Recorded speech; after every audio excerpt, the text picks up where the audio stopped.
बच्चों, आज हम इस वीडियो में कक्षा 8वीं बोर्ड परीक्षा 2024 इसका इंग्लिश का पेपर हल कर रहे हैं।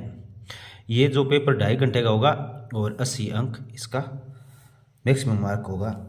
और इसके प्रत्येक प्रश्न का उत्तर बहुत ही अच्छी तरह से लिखकर हम आपको बताएंगे। इसमें निबंध, ऐसे, स्टोरी सभी एक साथ लिखे हुए मिल जाएंगे आपको। आप बस लास्ट तक देखें, सभी एक साथ लिखे हुए मिल जाएंगे। तो ये पूरा पेपर हल करके आपको बताएंगे। बस आप इसको अच्छी तरह से पढ़ें और वीडियो को ज़्यादा से ज़्यादा अपने दोस्तों के साथ शेयर करें और लाइक करें। और बच्चों, इसके अलावा हिंदी के, गणित के, सामाजिक विज्ञान के, संस्कृत के सभी पेपर लगातार अपलोड किए जा रहे हैं। आप हमारे चैनल पर जाएँ और उन्हें देखें और प्रैक्टिस करें। देखिए, इसमें पहला क्वेश्चन है, choose the correct option from the given option. यानी ये जो ऑप्शन दिए इनमें से करेक्ट ऑप्शन चूज करना है।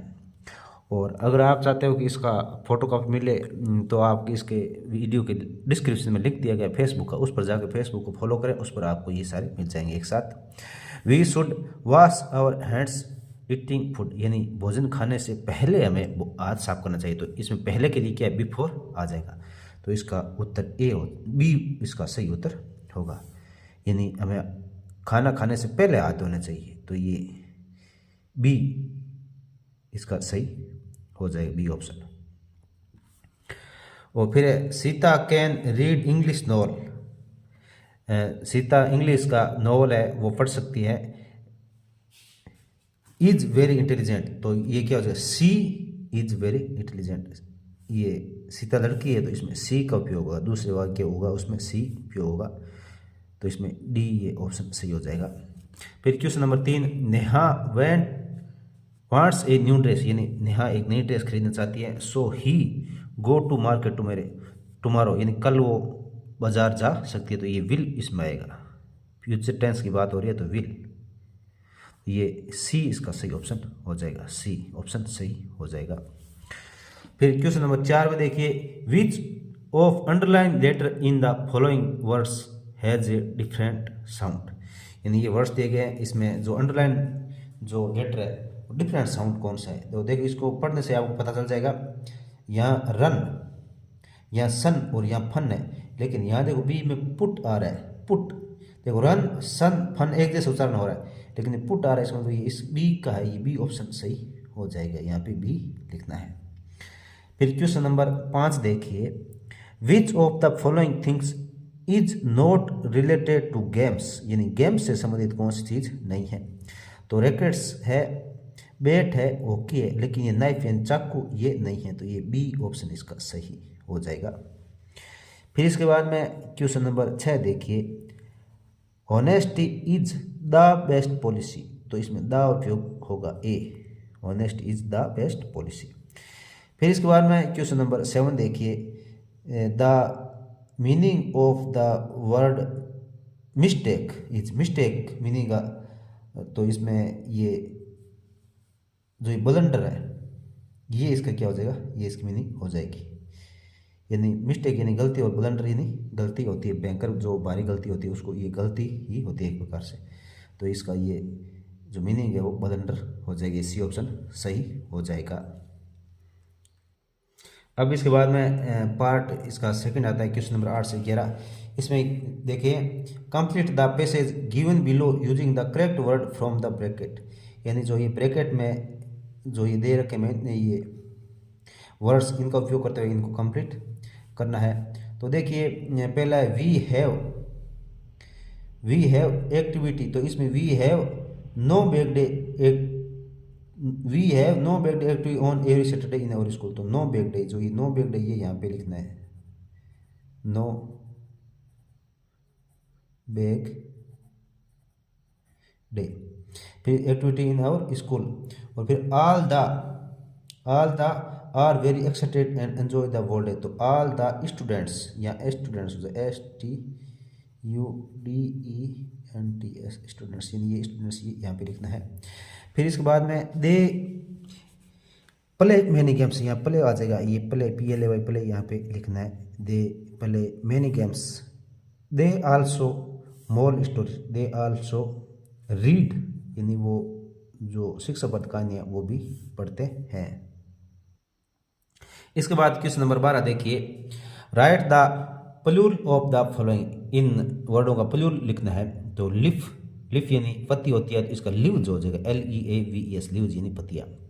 टीचर का टीचर्स हो जाएगा, एस लग जाएगा, इसका आगे एस लग जाएगा, टीचर्स हो जाएगा, ये प्लूरल फॉर्म हो जाएगी। फिर प्रश्न नंबर 13 में देखिए, write the missing letter in the following words, यानी इस वर्ड्स में जो मिसिंग लेटर है वो आपको लिखना है। तो BEAUTIFUL, तो इसको लिखना दोबारा, BE आएगा, AUT, फिर IFUL, तो E और I इसमें आएगा। फिर ये दूसरे में एक्सपेंसिव यानी महंगा, EX आएगा, EXPENS, फिर IVE, एक्सपेंसिव। और फिर आएगा, we should avoid using mobile phone while driving, we remain safe, तो इसमें से करना है अनलेस या सो दैट। तो इसमें लिखना है, लिखा है कि we should avoid using mobile phone while driving, यानी जब हम मोबाइल ड्राइव करते हैं, यानी कोई साधन वगैरह चलाते हैं, तो उस टाइम में हमें मोबाइल का उपयोग नहीं करना चाहिए, ताकि वी रिमेन से हम सेफ रह सकें। तो सो दैट, सो दैट का मतलब होता है ताकि हम सेफ रह सकें, तो इसमें सो दैट ही आएगा, सो दैट।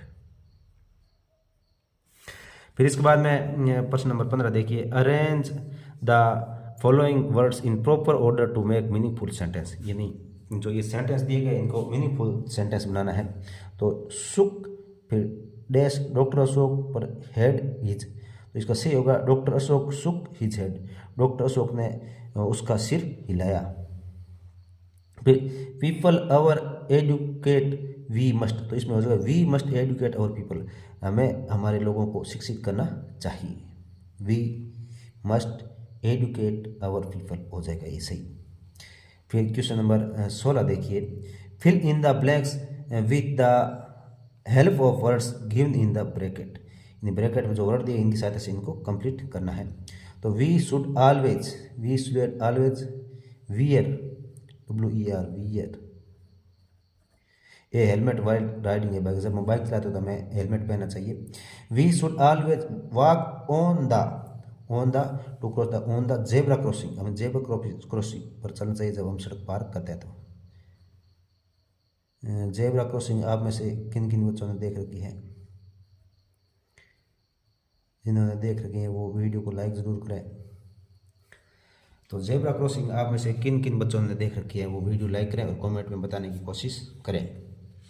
फिर इसके बाद में नेक्स्ट देखिए क्वेश्चन नंबर 16, ये क्वेश्चन नंबर 17 में है। इसमें 17 से 18 ये दे रखे। इसमें आपको क्या करना है, read the passage carefully and answer the question given below, इस पैसेज को अच्छी तरह से पढ़ना है और फिर नीचे जो प्रश्न दिए गए उनका उत्तर देना है।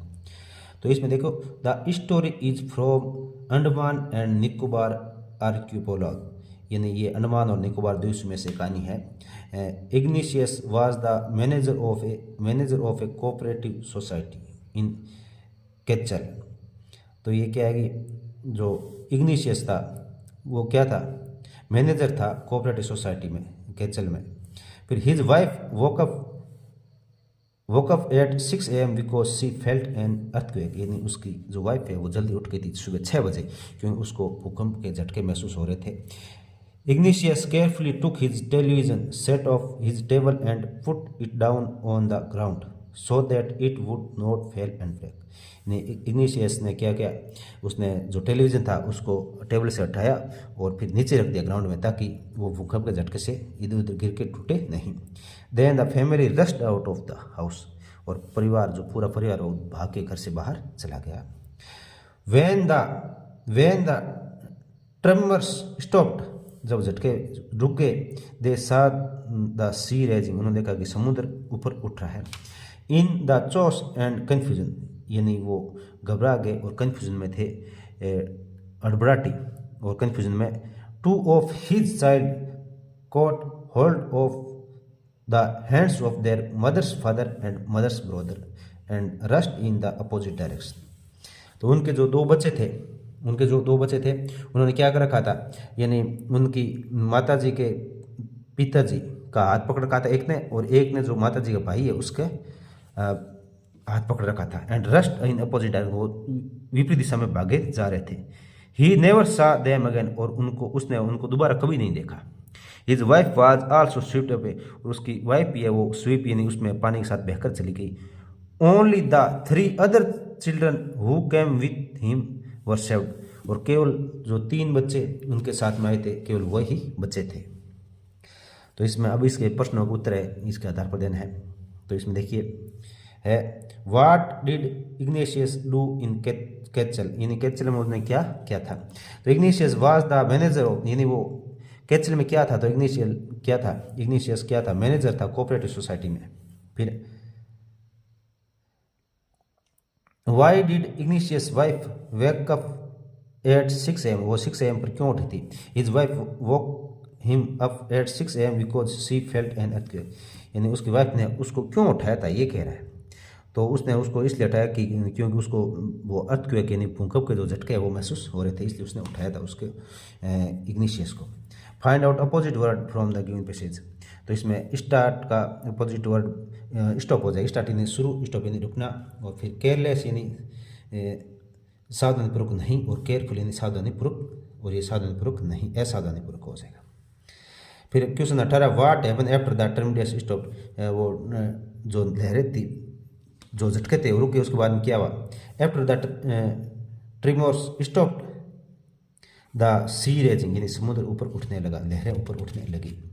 What did the family do after feeling an earthquake, यानी परिवार ने क्या किया जब उनको भूकंप के झटके महसूस हुए। After feeling an earthquake the family rushed out of the house, यानी फैमिली बाकी घर से बाहर चली गई। इसके बाद में इसका नेक्स्ट देखिए, फिर इसके बाद में सी देखिए इसका what happen after Ignatius field the earthquake, यानी अर्थक्वेक जब उसको महसूस हुआ तो इसने इग्नेशियस ने क्या किया था। Ignatius carefully took his television set of, यानी उसने टेलीविजन सेटअप को उठाया इट्स टेबल के ऊपर से and put down on the ground, और उसको ग्राउंड पे रख दिया। इसके बाद में क्वेश्चन नंबर 19 और 20 में भी क्या है, ये पैसेज है, इनको अच्छी तरह से पढ़ना है और प्रश्नों के उत्तर देने हैं। तो देखिए before the giant waves slammed into the coast in India and Sri Lanka wild and domestic animal seemed to know what was about to happen, यानी जब वो समुद्र की जो विशाल लहरें वो भारत और श्रीलंका के महाद्वीप के जो किनारे हैं कोस्टल जो एरिया वहाँ पे जैसे एंटर हुई तो जो जंगली और जो घरेलू जानवर है वो सभी क्या हो गए, seem to know what was happen, और वो जंगली जो जानवर है वो क्या है, वो सब समझ गए कि क्या होने वाला है। दे फ्लीड टू सेफ्टी, यानी वो सेफ जगह पे भाग गए। According to I witness accounts elephants screamed and ran for higher grounds, dog refuses to go to outdoor, flamingo abandoned their low-lying breeding areas and zoo animals rushed into their shelter and could not be enticed to come back out.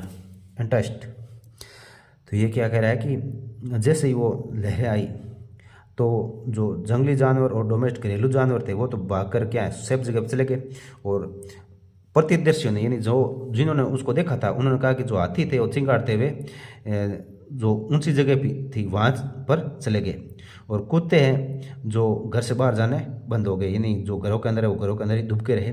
Flamingo थे वो अपने जो breeding यानी प्रजनन area है वहाँ से उड़कर ऊपरी जगह पे चले गए। एंड जू animal rust into their shelter, और जो जू चिड़ियाघर में जो जानवर थे वो अपनी अपनी झोंपड़ियों में चले गए, शेल्टर यानी जो उनके लिए जगह बनी उस जगह पे। Could not entice to come back out, और उनको बाहर नहीं लाया जा सका, दोबारा उनको बाहर नहीं लाया जा सका। Many people believe that animal पजेज A sixth sense, यानी कुछ लोग ये सोचते हैं कि जानवरों के छठी इंद्रिया होती है। And know when the earth is going to shake, और उनको पता चल जाता है कि पृथ्वी पे कब भूकंप आएगा, कब पृथ्वी हिलेगी। Some expert believe that animal more acute hearing help them to hear और फील द अर्थ वाइब्रेशन, यानी कुछ ये मानते हैं कि जो जानवर है वो पृथ्वी का बहुत हल्का झटका भी होता है उसको भी महसूस कर लेते हैं।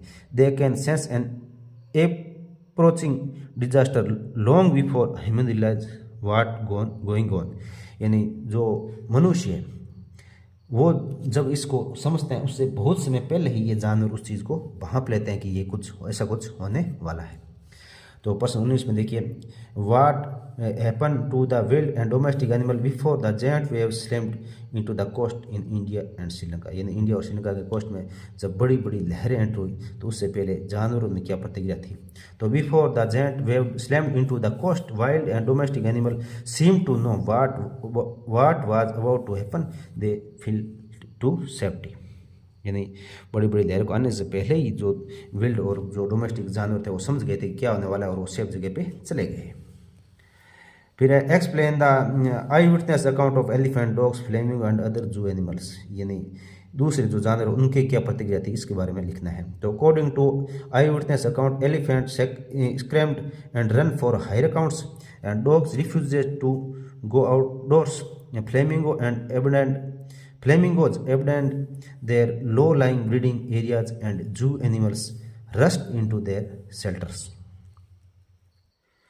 उसके बाद में इसका सी है, what do many people and some expert believe. जो कुछ लोग हैं, बहुत सारे लोग और कुछ एक्सपर्ट क्या बिलीव करते हैं। Many people believe that animal possess six sense. यानी जो बहुत सारे लोग तो ये सोचते हैं कि जानवरों की छठी इंद्रिया होती है जो क्या है कि कोई भी खतरा होता है उसको भांप लेती है। और सम एक्सपर्ट बिलीव दैट, कुछ एक्सपर्ट बिलीव करते हैं animal more acute hearing help to them hear और feel the earth vibration, earth vibration. यानी जानवर अपने क्या है इसकी सेंस, यानी उसको किस चीज़ को पहचानने की इतना क्षमता होती है कि वो बहुत हल्के झटके भी पड़ते हैं उसको वो पहचान लेते हैं। What can the animal sense. तो animal can sense an approaching disaster long before human realize what going on. यानी जानवर है वो बहुत पहले ये समझाते हैं कि क्या होने वाला है, जब तक कि मनुष्य को पता चलता है उससे बहुत समय पहले ही। फिर अभी which animal in the above pages feel to safety. यानी सेफ्टी के लिए कौन से जानवर भाग गए थे। तो wild and domestic animal feel to safety. Wild और डोमेस्टिक जानवर थे वो भाग गए थे। Identify and write one word of the following sentence from the above passage. यानी जो ये लाइन दी गई उसके लिए एक वन वर्ड लिखना ऊपर पैसेज से। The planet on which we live. उस प्लेनेट यानी उस ग्रह का नाम लिखना जिस पर हम रहते हैं। तो ये अर्थ हो जाएगा, पृथ्वी। ये अर्थ यानी पृथ्वी। इसके बाद में फिर एक पैसेज आ जाता है, इसको भी आपको read carefully and answer the question below. इसमें क्या है कि देखिए, newspaper are our good friend. जो न्यूज़पेपर है वो हमारे अच्छे दोस्त हैं। Newspaper bring us news and views from all corner of the world. Newspaper है वो हमारे लिए न्यूज़ और व्यूज़ हमारे लिए लाते हैं पूरे संसार के कोने कोने से। Newspaper also give us article on all kind of topics such as political, social, economic, education, sports and business etc. यानी न्यूज़पेपर है वो क्या आता है, हम बहुत सारी जानकारी प्राप्त करते हैं, जैसे पॉलिटिक्स से संबंधित, सोशल से सामाजिक से संबंधित, इकोनॉमिक से संबंधित, एजुकेशन शिक्षा, स्पोर्ट्स और बिजनेस से संबंधित। सब newspaper are published daily, they are called dailies. We must cultivate the habit of reading newspaper to know what is happening around the world. The one who dream of being a journalist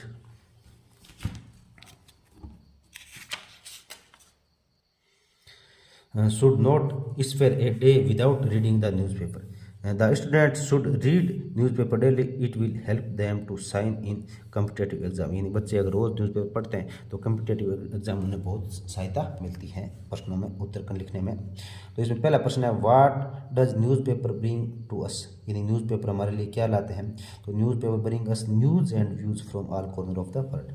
यानी newspaper है वो news और views पूरे संसार के कोने कोने से हमारे तक पहुंचाते हैं। What kind article are published in newspaper. Newspaper में किस प्रकार के आर्टिकल प्रसारित होते हैं। तो article on political, social, economics, education, sports and business, इन पे क्या है आर्टिकल प्रसारित होते हैं। फिर इसका सी देखिए, identify and write one word of the following sentence from the passage. यानी ये पैसेज पढ़ना है और फिर उसके बाद आपको इन दोनों के लिए वन वर्ड लिखना है। तो देखिए, one who goes to study in school, वह जो रोज स्कूल में पढ़ने जाता है उसको क्या बोलते हैं, स्टूडेंट्स बोलते हैं। फिर newspaper publish daily R called, जो परमानेंट जो न्यूज़पेपर छपते हैं उनको क्या कहा जाता है, उनको डेलीज कहा जाता है। फिर इसके बाद 22 में देखिए, इसमें why should we cultivate the habit of reading. यानी हमें रोज़ पढ़ने की आदत क्यों डालनी चाहिए। We must cultivate the habit of reading newspaper, हमें न्यूज़पेपर पढ़ने की आदत डालनी चाहिए। To know what is happening around the world, यानी पूरे संसार में हमारे चारों ओर क्या घटनाएं घटित हो रही है, इसको जानने के लिए हमेशा न्यूज़पेपर पढ़ना चाहिए। फिर इसके बाद में इसका बी हो जाएगा, how do newspaper help the student, यानी न्यूज़पेपर किस प्रकार से स्टूडेंट की सहायता करते हैं। Newspaper will help student to shine in competitive exam, ये न्यूज़पेपर है स्टूडेंट को कॉम्पिटेटिव एग्जाम में साइन करने में सहायता करते हैं। फिर इसके बाद में इसका सी देखिए, रीडिंग द इस पैसेज को ऊपर हमने आपने पढ़ा है कि write plural of the given word, इन वर्ड का प्लूरल लिखना है। न्यूज़पेपर का प्लूरल क्या हो जाएगा, न्यूज़पेपर्स हो जाएगा, न्यूज़पेपर्स इन एस लग जाएगा, बस ये इसका प्लूरल हो जाएगा। अब इसके बाद में प्रश्न नंबर 23 आता है, rearrange the following sentence in the correct sequence, यानी इन सेंटेंस को करेक्ट सीक्वेंस में लिखना है। तो यहाँ पे देखिए लिख रहा है, we played football match at 4 AM, हम शाम में फुटबॉल मैच खेला। फिर we return home in the evening at 5 PM, हम 5 PM को घर पे आए थे। और उसके बाद में नेक्स्ट में देखिए, फिर उसके बाद में सी है, last Sunday we went for a picnic, यानी पिछले सप्ताह में पिकनिक के लिए गए थे। We ate food together in the afternoon at 2 PM, यानी 2 बजे हमने खाना खाया था। We purchase sweets and namkeen on the way, हमने रास्ते में मिठाइयाँ और नमकीन खरीदी थी। तो इनको क्या करना है, सही प्रकार से इनको एक रीअरेंजमेंट करना है। तो इसमें देखिए रीअरेंजमेंट करने वाले में, तो इसमें सबसे पहले आएगा लास्ट संडे, तो ये last Sunday we went for a picnic, last Sunday में पिकनिक के लिए गए थे, ये पहला हो जाएगा। फिर we purchase sweets and namkeen on the way, हमने रास्ते में स्वीट और नमकीन खरीदी थी। फिर we ate food together in the afternoon at 2 AM, हम 2 बजे खाना खाया था। फिर वी प्ले फुटबॉल, खाना खाने के बाद में क्या, फुटबॉल मैच एट 4 PM, यानी हमने 4 बजे ये मैच खेला था, ये आएगा। और फिर लास्ट में ये आएगा, we return home in the evening at 5 PM, हम शाम को 5 बजे घर आ गए थे। तो ये इनको क्या है, इनको अर्थ के अनुसार एकदम सीक्वेंस में इनको लिखना है। और इसके बाद में बच्चों देखिए आपका नेक्स्ट आएगा ऐसे लिखना। तो ऐसे एप्लीकेशन ये आएंगे, तो देखिए इसमें 24वां प्रश्न देखो, imagine that you are Amit और रेखा, यानी आपको इमेजिन करना है, लड़का है तो अमित इमेजिन करना है, लड़की तो रेखा इमेजिन करना है। From Jaipur write a letter to your friend, यानी जयपुर से और आपके दोस्त को लेटर लिखना है। Inviting him her to join your sister marriage, यानी आपकी सिस्टर की बहन की शादी है, उसको ज्वाइन करने के लिए यू में यूज़ द फॉलोइंग पार्ट्स, और इन पार्टों को आप उपयोग कर सकते हो। When did you go there, how did you enjoy the marriage, ये सब इसमें लिखा हुआ है। तो देखिए इसमें सबसे पहले आपको क्या है, इसमें ये आपको जयपुर से लिखा है, तो आप लिखा हुआ है कि रेखा फ्रॉम जयपुर हो, तो केवल जयपुर लिखा, तो यहाँ ऊपर जयपुर लिख देंगे। फिर जिस दिन लेटर लिखा है भाई 10 फरवरी 2024, 10 तारीख लिखो, 10 तारीख लिख दो, जो आप जिस दिन लेटर लिख दो उस दिन की लिख देना। और फिर लिखना, my dear friends, I am happy to inform you that my elder sister marriage is going to be held on 28 April 2024 Sunday, यानी मुझे आपको सूचित करके बहुत खुशी मिल रही है, बहुत खुश हो रहा हूँ कि मेरी बहन की जो शादी है वो 28 अप्रैल 2024 संडे को आयोजित की जाएगी, संडे को होगी।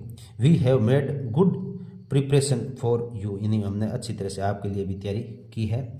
आई want that you should accompany and guide me in this marriage ceremony, यानी मैं भी चाहता हूँ कि आप ज़रूर हमारे शादी में इसमें आए और हमें गाइड करें, हमें सहयोग प्रदान करें।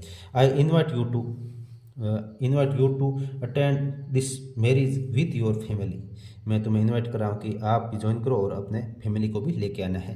पे my regards to your parents, और आपके माता पिता को मेरी तरफ से नमस्कार कहना। और फिर लिखा है योर सिंसियरली, फिर लड़का है तो अमित लिख देना और लड़की है तो रेखा लिख देना। इस प्रकार से अच्छी तरह से आपको ये लेटर लिखना है। तो ये 24वां प्रश्न है, ये अथवा में आएगा, इसमें 2 आएंगे, एक ये एप्लीकेशन आएगी, एक दूसरी आएगी, तो आप दोनों में से एक करना है।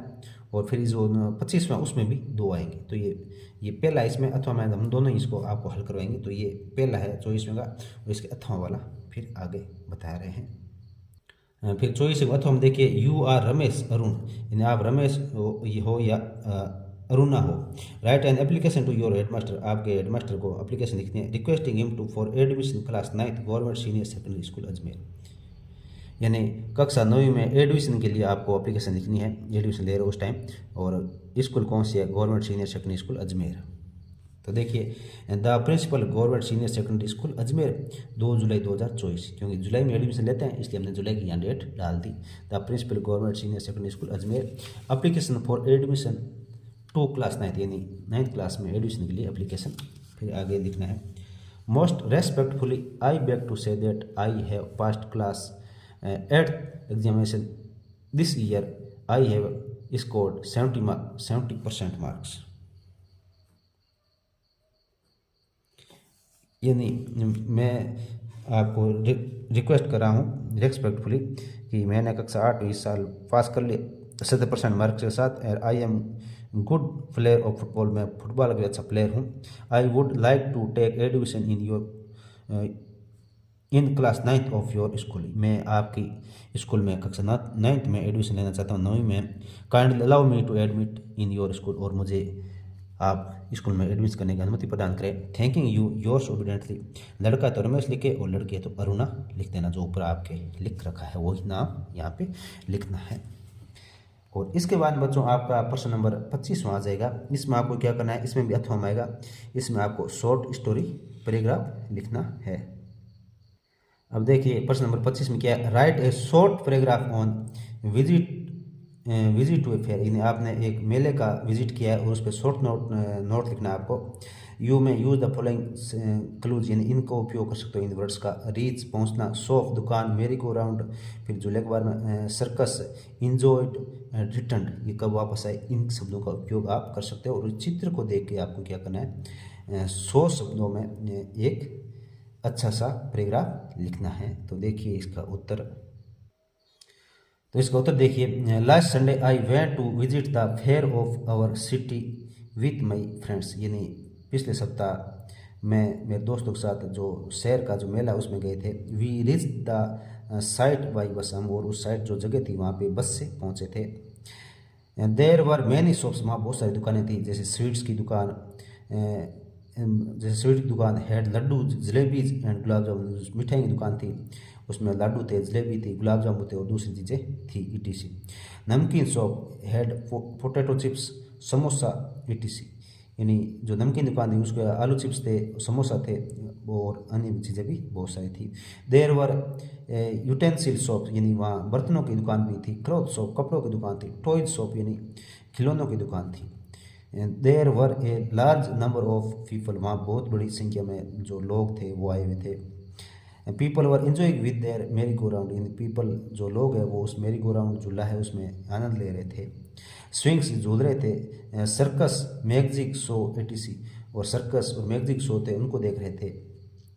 देयर वर इंजॉयबल साइट्स, यानी वो बहुत ही आनंददायी साइट्स जगह थी। We return home in the evening, और हम शाम को घर आ गए थे। तो इसमें ये पहला है 25वां, और इसके अथवा में आगे आएगा कि राइट स्टोरी इन अबाउट 70 से 80 word with the help of the given outline. जो ये आउटलाइन दी गई है इसकी सहायता से आपको 70 से 80 वर्ड में एक छोटी स्टोरी लिखनी है। तो इसमें देखो ए डॉग हंग्री, यानी ये ग्रीडी डॉग वाली स्टोरी कुल मिला के इसको हम इसके आधार पर हम ये समझ सकते हैं और इनका उपयोग करते हुए अपना आसानी से कहानी लिख देंगे। तो ये देखिए हमने लिख दी है, once upon a time a dog was very hungry, एक बार एक कुत्ता था वो बहुत भूखा था। It went here and there in search of food, वो भोजन की तलाश में इधर उधर गया। It found a piece of bone, उससे एक हड्डी का टुकड़ा मिला। नियर ए बच्चर शॉप, यानी जो चमार की दुकान थी उसके पास ये मिला था। और फिर देयर वाज, मोची की दुकान के पास, there was a water stream, वहाँ एक जो वाटर स्ट्रीम यानी जो छोटी नदी थी। There was a bridge over the water stream, और उस छोटी सी नदी के ऊपर पानी का ये क्या था, पुल था। It was crossing the bridge, वो ब्रिज को पार कर रहा था। The dog saw it's reflection in the water, और कुत्ते ने अपनी जो छाया है वो उसमें पानी में देखी। The dog thought that it was another dog, और कुत्ते ने सोचा कि वो कोई दूसरा कुत्ता है। With a piece of bone, और एक हड्डी के टुकड़े के साथ। द डॉग वाज ग्रीडी, कुत्ता लालची था। It wanted to take it also, और वो उसे भी लेना चाहता था। It began to bark at him, और वह उस पर भौंकने लगा। Its piece fell in the water, उसका जो हड्डी का टुकड़ा था वो भी पानी में गिर गया। इट वाज वेरी सैड, वो बहुत दुखी था। मोरल ग्रीड इज कर्स, और ये इससे हमें शिक्षा मिलती है कि लालच बुरी बला है। तो इसी के साथ बच्चों आपका ये इंग्लिश का जो नमूना प्रश्न पत्र था कक्षा 8वीं का वो कंप्लीट हो चुका है। और आप ज़्यादा से ज़्यादा इसे शेयर करें ताकि आपके दोस्त भी समय पे इसकी तैयारी कर सकें। धन्यवाद आप सभी का।